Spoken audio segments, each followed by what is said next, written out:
All right, hey y'all, what's up? It's your girl Shar. So listen, we are going to talk about Diddy's trial, but we're talking about day 11, all right? I know yesterday was day 12, but we're going to talk about day 11 because your girl's behind, okay? What other way to do it is to do it now, right? Better late than never. All right, so trial day 11, the witnesses are still taking a stand, okay? And let me tell y'all, this is not looking good for Brother Diddy, all right? Mr. Nash, right? Mr. Nash is Cassie and Diddy's stylist, okay, during the time that this incident took place, or many incidents took place, okay? He talks about how Diddy beat her. He refused to put her music out.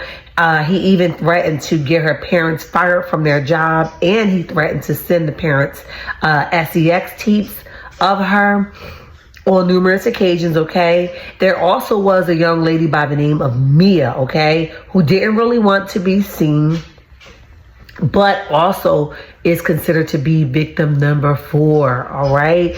So she said that she was there the night that Diddy supposedly had invaded Kid Cudi's home. Mia and Dash was helping Cassie pack for some type of fest in Canada, okay? And it says that, so Puff came to the door and said, "Didn't I tell you to answer your phone when I call?" Okay? They said that he dragged her and they all like darted to the bedroom, okay? When they darted to the bedroom, they was like, he pushed the door open and he was just anxious to get to Cassie, right? They was trying to help her, but they both jumped on his back and he flung one way and flung the other that way. And they weren't able to help. They said Cassie fell and hit her head on the side of the bed. Then Puff was like getting scared, but he wasn't so scared because they say that he continued to beat her, okay? Mia and Dash tried to help, but again, they couldn't. Then they said Puff turned around and was like, "See what y'all made me do? See what y'all made me do?" Typical narcissist, typical abuser, okay? "See what y'all made me do?" Go to the plastic surgeon with his security D-Rock, right? So I guess they're attempting to close up this gash that's on the side of Cassie's head at this time.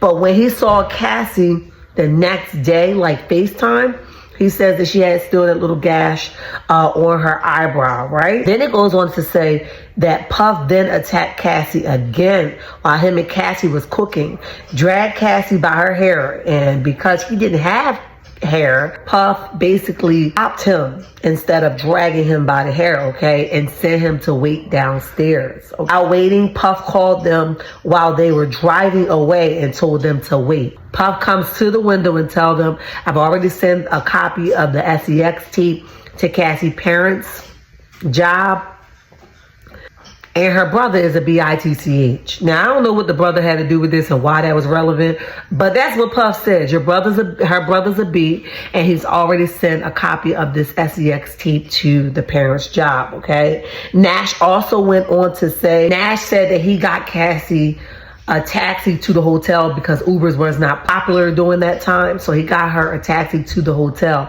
Puff got wind of that because Puff showed up to his house looking for Cassie. He was looking in the oven and all types of stuff. I don't know what he thought Cassie's body would have been doing in the oven, but according to this testimony from Nash, he says that Puff was looking in the oven for Cassie. Took his phone, and when he took his phone, the phone rang, and it happened to be Cassie, to find out where she was.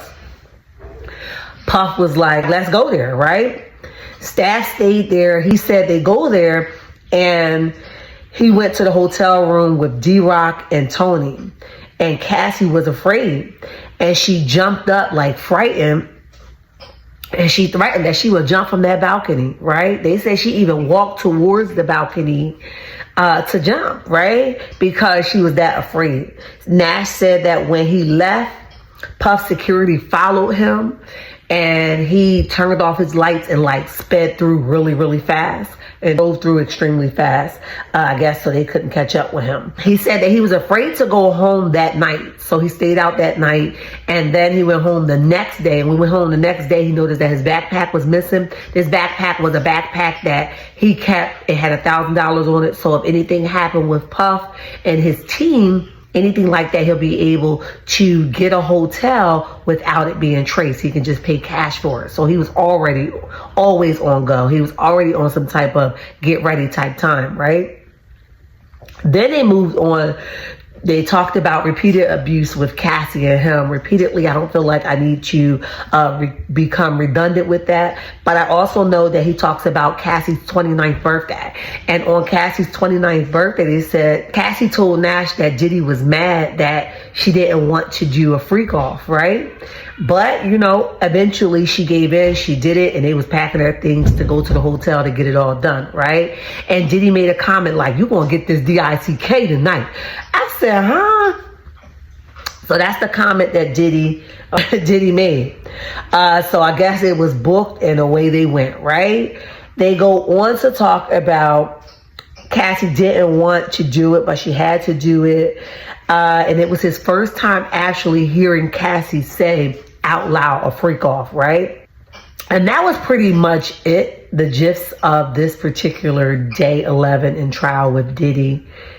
Man, this is a mess. Y'all drop down in the comment section. Let me know what you guys think about all of this. But just before you do that, hit the like button, turn your notification on, and subscribe to the channel. I love your check meets, and there's nothing you can do about it. And remember, don't you let nobody tell you nothing different. Until next time, bye.